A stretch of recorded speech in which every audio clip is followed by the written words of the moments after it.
this one dacoit, what is his name, Angulimal, very restless and disturbed person, and he used to kill everyone and collect their angulis and make malas out of it.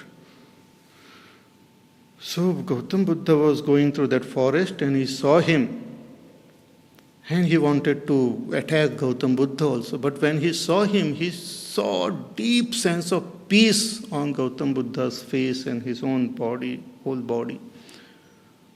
So he just could not understand what is this. And he said that, please don't come near me, I don't want to kill you. But Gautam kept coming. And then seeing that deep peace, and Gautam Buddha spoke to him about his mind, his restlessness of his mind and his inner nature. And he also experienced a deep sense of peace in his presence. He surrendered to him and became his disciple. So the outer situation did not disturb the great realized master. So this is true even for a seeker who follows this path of Karma Yoga. So that is the Karma Yogi. But a non-Karma Yogi is one, Ayuktaha. Ayukta means not endowed with Karma Yoga spirit. Means what? Karma Yoga, we do dedicate our actions to God. This fellow dedicates his to its own ahankar, his own selfishness. Not only selfishness, but his own pride, prejudices, anger, greed, jealousies. Actions are dedicated to them. It may appear that person is offering flower to the God, to the Lord, but why is he doing? Just to show my neighbor कि मैं भी कर सकता हूँ, मैंने भी किया है वहाँ पर.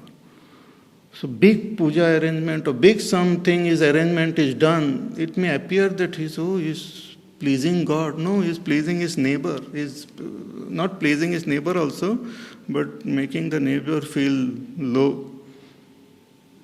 We are also doing, I will spend a lot of money and do big abhishek and big puja and all. So whose puja are you doing? Your own, not of God. भगवान की पूजा नहीं, अपनी पूजा कर रहे हैं. जैसे रावण करते, Ravan was a great pujari, but अपनी पूजा. Like Kamsa used to do, his own puja. So, ayuktaha, he works for his own self. Attached to action. Karma yogi is detached from the action, but this person is attached, highly attached to action. Workaholic like. Cannot remain quiet even for a second. Restless. Day and night is restless, restless, restless. Even when he gets what he wants, he is restless, restless.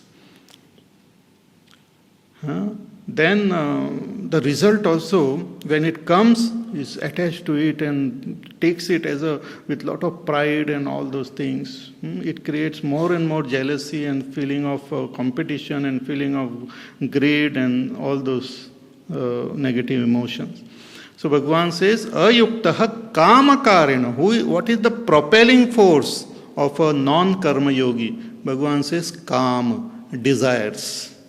Selfish desires. Selfish desires are the motivating force behind a non-karma yogi's action. कहीं पर छोटा I अटका हुआ है. If we go deep into the action of a non-karma yogi, we'll find somewhere that fellow is doing it for his own selfish ego and selfish desires. To fulfill some of his own personal. Even sometimes that person may be doing some nice action, one may feel, oh, so much of love and devotion. That also does for his own sake. Even when that person gives something to someone for his own sake. देते हैं photograph भी ले लेंगे so that it should come. If that doesn't come, he will take it back. और एक बार खींचो photo. So selfishness to the very core. Kamakarena phale saktaha, and intense attachment to the result. The result determines that person's state of mind. The result determines the level of his peace. The result determines his condition. If the result is according to his desire, he is very happy, throws a party. But that happiness also doesn't last long. Then he comes to know that neighbor has got more than what he is. Then it creates jealousy, it creates pride. So one's nature depends on the result of action. The peace is not from within, it is external. Such a person, phale saktaha, getting attached to the result, nibadhyate, gets bound to this karma, gets bound to the cycle of action. See, when we perform action, we get the result, it creates impression. Those impressions again propel the person into various types of activity. Again, that person gets involved. So, little addictions are created by our karmas. See, one gets addicted to drugs and all, it's difficult to come out of that addiction. Even this non-karma yogi, prompted by his desire, get addicted to various types of things and gets bound to it very deeply. And how do we know? By the constant background of disturbance which is there in the mind. Even at night they will disturb, daytime they are disturbed. In all relationship there is disturbance. Constantly the mind is as though boiling. So Bhagavan says this is the choice. Hey Arjuna, you want to be a karma yogi and be peaceful, or you want to be a non-karma yogi and be a disturbed person? That is your choice. So ayukta kamakarena phale saktaha nibadhyate. So in this 10th, 11th and 12th verse, Bhagavan encouraged our Arjuna to follow this path of karma yoga. This karma yoga, when we follow sincerely, it makes our mind pure. After gaining that purity, we can know more and more about our own self. Through following the path of knowledge, we come to realize ourselves, and then we go into a state of meditation and come to experience our own self, go into a state of enlightenment. Such an enlightened person, how does he live in this world? Enlightened person, how does he act? How does he interact? How does he live? Enlightened doesn't mean that person dies. One gains that enlightened doesn't mean that body falls off. The state of enlightenment remains even when the body exists, even when the world exists. So how does an enlightened person live in this world? Because if that is our goal, then that goal should be clear to us. So that is now explained in the following verses. Bhagavan talks about the enlightened person. See, this topic of enlightened person comes in all the chapters. We have seen in the 4th chapter also, in the 3rd chapter also. So here also Bhagavan talks about a person who has reached the state of enlightenment, wherein by following this path of knowledge, by understanding that I am not the doer, what is his state that is described here? Let us chant 13th verse. Sarva karmani manasa sannyasyasте sukham vashi navadvare pure dehi naiva kurvanna karayan sarva karmani manasa sannyasyasте sukham vashi navadvare pure dehi.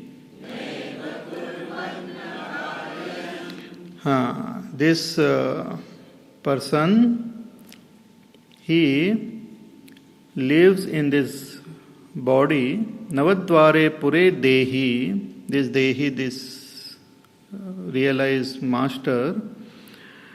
How does he live? Sarva karmani manasa sanyasya, renouncing all action through the mind. Means renouncing action means renouncing the sense of doership in all action. not renouncing action doesn't mean not performing action. Actions are happening according to the laws of nature, but that person has become free of the sense of doership, free from the notion that I am performing that action, I, the self, is performing the action. This notion is gone. Like things which are happening in our body, we know that it is automatically happening. Our heartbeat and other things are automatically happening. Similarly, this person knows that all the activities of the body, Pashyan, Shrinvan, Sprishan, Jigran, Ashnan, Gachan, Swapan, Shwashan, Pralapan, Vishrujan, Grundan, Unmishan, Nimishan Napi, Indriyan, Indriyarteshu, Vartanta iti dharayan. So he knows that all these activities are merely the functioning of the senses into their respective field. Naiva kinchit karomiti, I don't do anything. One comes to realize the innermost self. He is called a realized, enlightened person who lives as a Atma, not as a ego, not as a Ahankar, but as Atma. So, sarva karmani manasa sanyasya, renouncing all action means renouncing the sense of doership in all action. Aste sukham, this person remains in ever happiness, in supreme peace and happiness. Is called Vashi, the one who has control over all his senses, the mind, the intellect, the great master of the mind, intellect, senses and all, the Atma, this Vashi. Where does he live? Navadvare pure dehi, in this body which is made up of 9 gates. There are 9 gates in this body, 7 gates on our face, the eyes, the ears, the nostrils, the mouth, and the 2 gates below, the organ of excretion and organ of generation. These are called 7 gates through which the Vyapar takes place in this body. But who is this body is indicated here in our scripture like a Pura. Pura means like a city. It's a city made up of different organs and different things. It's a city. And there are people who are staying in this city. So who are staying in our body? The senses, the mind, the intellect. They are the citizens of this city. According to this. It's very interesting. Citizens of the... But who is the boss? Who is the king? It's like a kingdom. Who is the king? Atma is the king. The self, supreme self, is the king in this city. And that king, what does he do? Doesn't do anything. He just stays there and all activities of the city is happening. All the work, you can just imagine, Atma has delegated all his work. All the work is delegated. The mind, intellect does the thinking, the senses do all the interaction with the world. Everything happens according to the laws of nature. So this self-realized person abides in the body like the Atma as the self. One may say, no, everyone is sitting like that only. No, everyone is not sitting. The ignorant person identifies with the body and feels that I am walking, I am talking. Ignorant person doesn't feel that I am residing in the body.